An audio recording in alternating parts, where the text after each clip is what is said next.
Welcome to our first online class. During today's brief lecture, I have two main objectives.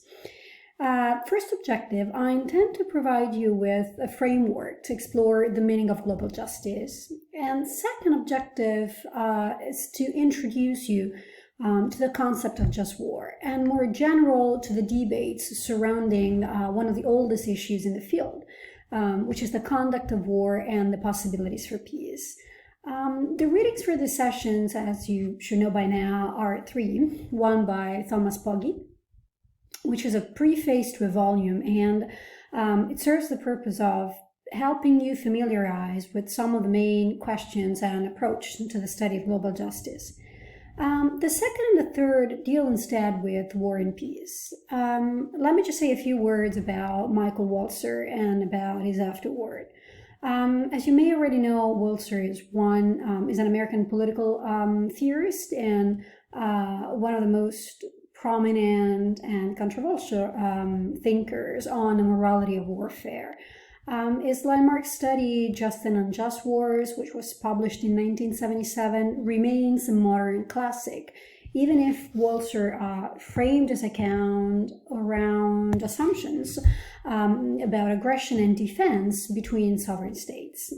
So as a result, his theory might seem dated, because many of the world's most pressing conflicts today have to do not so much with wars between sovereign states, but with civil wars within states, or groups of states intervening, for instance, on humanitarian grounds.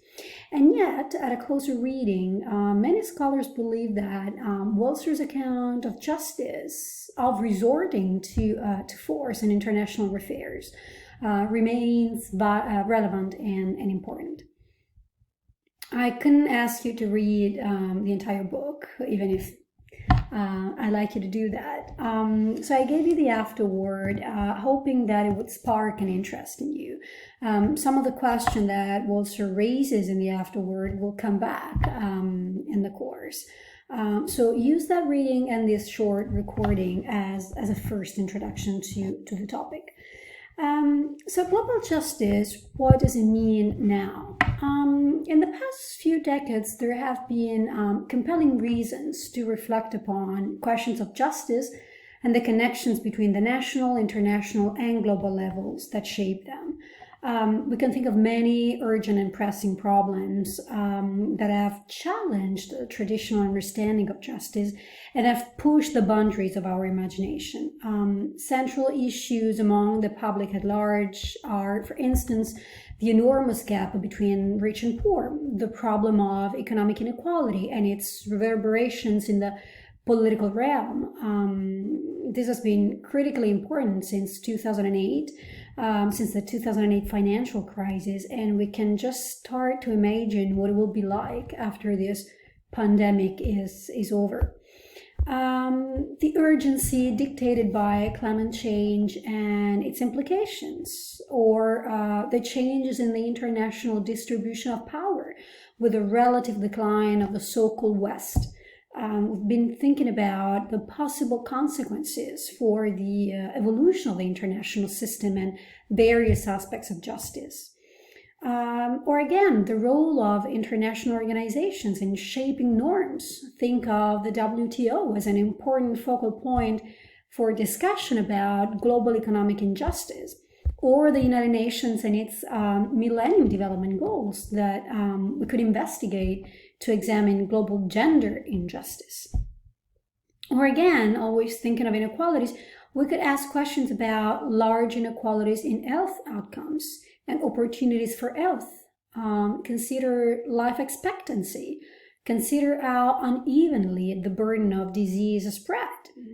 Think of the problematic role of pharmaceutical companies and to what extent they spend in their research and development budgets in ways that match where the needs are the greatest. And to remain focused on today's most immediate and urgent danger and problem, new infections, diseases, and the threat of pandemics are creating further questions about our responsibilities, and the list can continue. So as I've already said, we'll try and explore some of these issues in details, and I've had to make a selection. But before zooming in, it's important maybe that we elaborate a basic, comprehensive definition of global justice, what we mean by it, how what historians have labeled the shock of the global has altered our understanding of global justice, to then move on to discuss one of the issues that are the longest histories within the field, war and peace. So you may have noticed that it's very difficult to systematically unpack the core meaning of justice. And preeminent global justice theorists, you have two pictures here. Thomas Page, for instance, and Jean-Marc Coicot, or David Miller, they have touched upon some definitional elements, and we can try and reflect on those. On common accounts, the study of justice is concerned primarily with what we owe one another. So to begin, as Coicot rightly points out in the introduction to his Conversations on Justice, which is a volume that I highly recommend, there is the question of identifying who has rights, who is the right holder. Point number 2, what is the substance of these rights? Which rights are we considering? Third question that we should be asking ourselves, for whom? We should also take into account the distribution of these rights to fully understand the de facto and de jure inequalities that exist within a society. Again, in order to appreciate the sense and the nature of justice, it is equally critical to see to what degree and to what extent are these rights real, actualized, defended, implemented, protected. Another sensitive aspect is the instance of determination, as Coicot says, of what is just. Who has the authority to define what is just and what is not just? And who has the power to enforce such definition? And finally, and this is the realm where an historian feels more comfortable and more at home, how has the concept of justice evolved over time? In what context was a specific definition, representation of justice elaborated? It's vital to examine the transformations that had an impact on it. The changes at the level of political regimes, for instance, of intellectual environment, the making and transformation of a society's identity, or how the memory of perceived past injustices has shaped the public debate on what is just and what is unjust. Now, bearing all these elements in mind, there is one distinctive foundational aspect that we need to consider, and that is the fact that when we discuss global justice, we discuss issues that are located at the intersection of national, global, international levels. Matters of justice are not self-contained, and they cannot be addressed only at the national level. So what about the difference then between national and international justice? And more importantly, what is the difference between international and global justice? I'll focus on the second question. And the difference comes down to one critical element that we understand when we look at the first point that we discussed. Who is the right holder? In the case of international justice, the primary holder is the state. International justice amounts, first and foremost, to the moral assessment of interaction among states. Whereas in the case of global justice, the primary holder is the individual. There are a range of actions that cut across states and involve different agents, relationships, and structures that are not visible in an inquiry seeking justice among states exclusively. Many different kinds of interactions, we all understand, are not limited by state membership, and yet they can affect human beings' most fundamental interests. Beginning in the 1970s, scholars and philosophers in particular have been asking questions about the emergence of a post-Westphalian world and how its emergence has modified and enlarged moral responsibilities of governments, of corporations, and individuals. And this is associated to what historians have labeled and called as the crisis of territoriality. So let's try and understand what it means. You have here a brief passage from a very famous piece by an influential international historian, Charles Mayer, on territoriality. So what is territoriality? What do we mean by it? And why is it relevant? So throughout human history, human societies have been organized preeminently as territories, politically bounded regions whose borders define the jurisdiction of laws and the movement of peoples. And territoriality has marked modern international relations and the age of nation states. In Charles Mayer's periodization, this goes from the mid-19th century to the 1970s. States have furthered their control of a border territory within which they exercise the monopoly of violence and that of using and exploiting the resources available within those borders. Hence, the idea that the territory acts or can act as a container, but also as a multiplier of power. And yet, these sovereign states of the age of territoriality have also had to deal with issues, problems, challenges that did not stop at the border's edge, that could never be fully and exclusively territorialized. Of course, their ability to territorialize or not a given issue, meaning to remain sovereign, was linked to and determined by their power. But borders were never absolute barriers and could never render states totally impermeable. So I've asked you to think about some international issues of the modern era that an inner transnational dimension. Would you come up with some examples? What would you think of? Since I can't wait for your answer, I'll give you mine, and I'll give you some examples of various transnational issues that characterize the 19th and the 20th century. Finance, for example, was transnational in both the mobility of capital flows and their lack of strict national allegiances. Even the mighty United States depended until World War I on capitals that crossed the Atlantic and did not originate at home. Peace movements prophetically developed an earlier transnational character and dimension, based on the awareness that modernity rendered increasingly difficult to contain and to limit wars between and among nations, that war itself had an inner, contagious, and global character.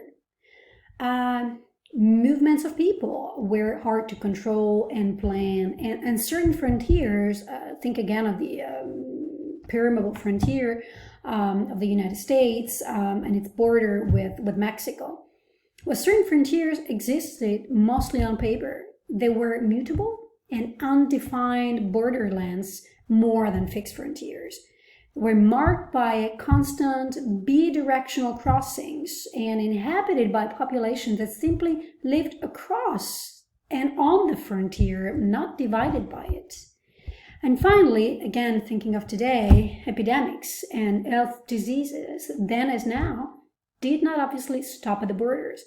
As the terrible Spanish influenza of 1918 and 1919, provoked by the H1N1 virus of avian origins, that according to some estimates infected more than a quarter of the world population, killing almost 50 million people. To give you a sense of what I'm talking about, it was between 2 and 3% of the world population. World War I, total casualties, civilian and military, were less than 10 million. So there is by now a widespread consensus among historians that a major turning point came in the 1970s.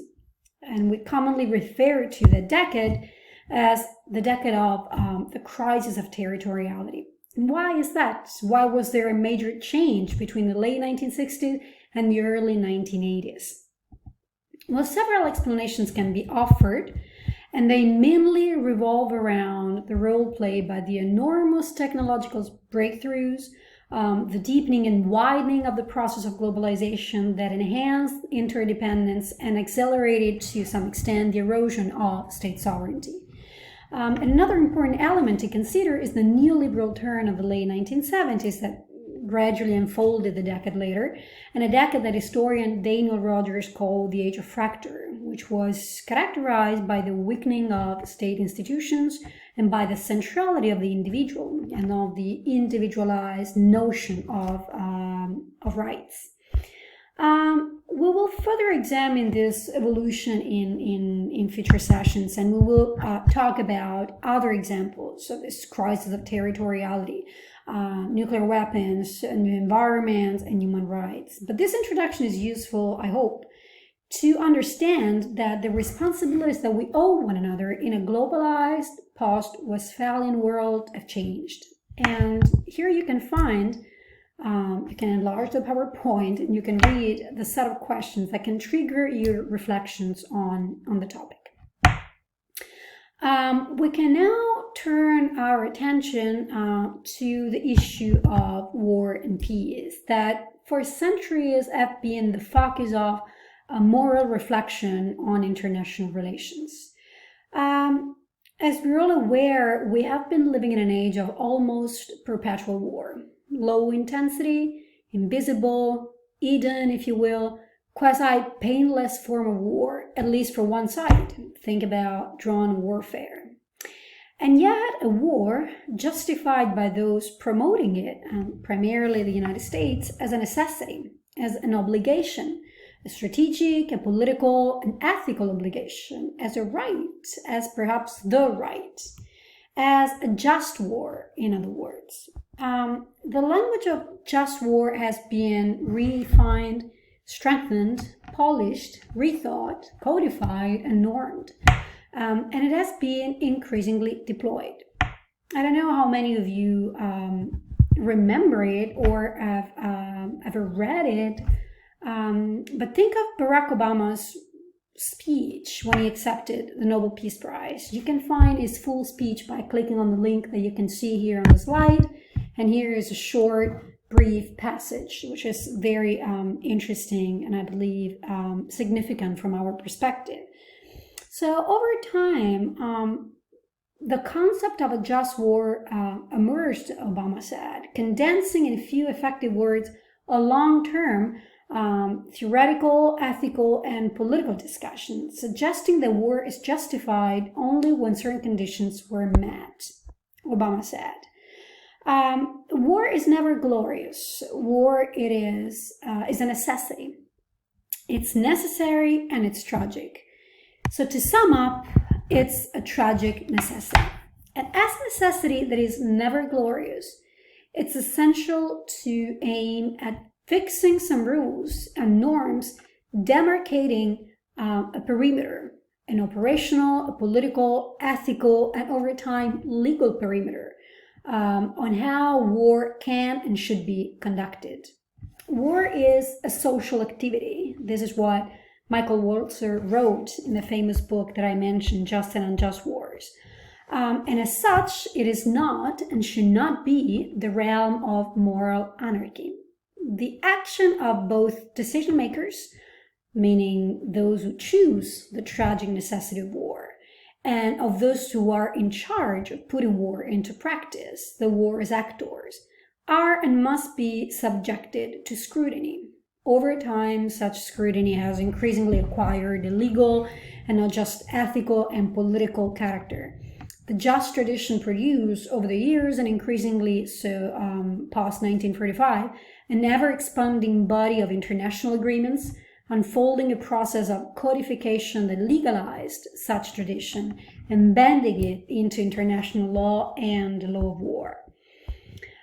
So there's no denying the war is a tragedy. On the contrary, just war thinking is based on the assumption that it is a tragedy. Just war thinking, one of its prominent scholars, O'Driscoll, wrote, is a tragic vocation. So just war is just war. Just wars are just wars. To rely on a very simple slogan, but that tragic and inglorious necessity can and must be regulated. Its tragic and often horrific effects mitigated and contained. This is what Walzer and other thinkers, legal thinkers and philosophers believe. Just as war is sometimes a necessity, just war is an accompanying tragic necessity, a way of never liking war while recognizing that it cannot simply be banned and must be regulated, disciplined, and contained in its effects. Just war theory is in many ways as old as war itself. It has Christian religious roots that during the 20th century have evolved, developing a sort of liberal and legal normative character. Three Latinate headings are used to characterize the three realms where actions regarding war, the decisions to resort to war, the way in which war is conducted, the actions following its end can be judged. Where it can be assessed whether a specific war is also just war, if it is justified, properly waged, correctly managed in its consequences. I'm pretty sure that you're familiar with these three: jus ad bellum, jus in bello, jus post bellum.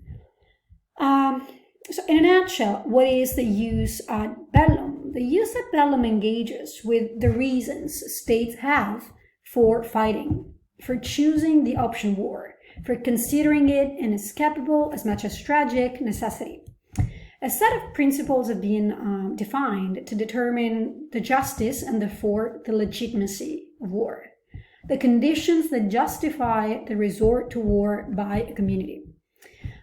Synthesizing to the extreme, these principles boil down to just cause. Almost always, but not only, self-defense, the most common justification. The one, reference to 9/11, still invoked by the United States for some of its military actions. 2, war must be a last resort, meaning the states have exhausted all other options. 3, proper authority. Sovereign power of the states is a crucial element. The right intention, just cause and not self-interest or aggrandizement. Point number 5, reasonable chance of success. People who choose to go to war should avoid the pursuit of just but futile causes that would likely end in failure and make things even worse. Last point, proportionality between ends and means. This last point clearly overlaps with the jus in bello part of the definition of when a war can be considered just. Jus in bello being the moment when the judgment of the acts of war is dissociated from its causes. Just conduct in war must be based on 2 key principles of proportionality and discrimination. Discrimination means that who wages war must be discriminate between legitimate and illegitimate targets, civilians first and foremost. Proportionality means that in the conduct of war, actions should remain proportional to the desired and fixed objectives. Finally, there is the jus post bellum, which has developed more recently, and particularly when the international community has been called to undertake warlike operations of peacekeeping and or peace enforcing. And it deals with how just warriors or just war winners manage the post-war phase, avoiding punishing innocents and non-combatants, preserving the proportionality in their claims of victory, offering respect to the rights and traditions of the defeated enemy, and even very controversial, contributing to the rehabilitation of the latter. For a very interesting explanation of just war theory, very succinct, but also to familiarize with him, with his thinking and with his voice. You can watch, if you have the time, if you're interested, in this short clip by Michael Walzer on just war theory. For each of these three realms, we have multiple contradictions and tensions, and scholars have long quarreled and disagreed on how these principles should be defined, oversighted, and implemented. And these principles are indeed malleable. They're definable and therefore can be instrumentally used and invoked. This is something that you're being asked to think about. And they are historically determined and defined. They operate within a specific historical context and must be always and constantly historicized, as we shall see during our session on humanitarian interventionism. Let me just mention three main contradictions, three main tensions. The first tension is what we can call the fog of war. Again, if you have time, watch this lesson 5 by McNamara, Secretary of Defense under John Fitzgerald Kennedy and Johnson administrations. The fog of war, intrinsic to its tragic character, renders extremely difficult to neatly apply those principles. Think about proportionality and World War II, the quintessential just war, for how it's still remembered and narrated. And yet, you see how difficult it is. These are just two important quotes that I wanted you to read. McNamara said, "Had we lost the war, Second World War, we would have been tried as war criminals." The second contradiction, the second tension, those principles that I just recalled presuppose a full political control of war. But in the nuclear age, that control has almost disappeared. Nukes being war tools, all too powerful to be controlled. Last tension. In a world populated and increasingly populated by non-state warring actors, where does proper authority reside? And how do we apply the principle of non-discrimination against combatants that are not properly recognizable? Think of the post-9/11 notions of unlawful combatants. I leave it to that today with these big questions that are very, difficult to answer, tensions that are difficult to dissolve. We'll continue to discuss war and the deployment of violence, and we'll tackle more directly the question of when and why it is just or unjust to deploy violence. But for this week, I'd like you to consider these two questions. One is on Pogge's reading and on the distinction between international and international relations. And I hope that this recording is also useful in that regard. And the second is on the reading by Kupchan and the phases through which stable peace breaks out. Remember that you have to upload the questions before Thursday at noon. Good luck, enjoy, and I'll see you again soon.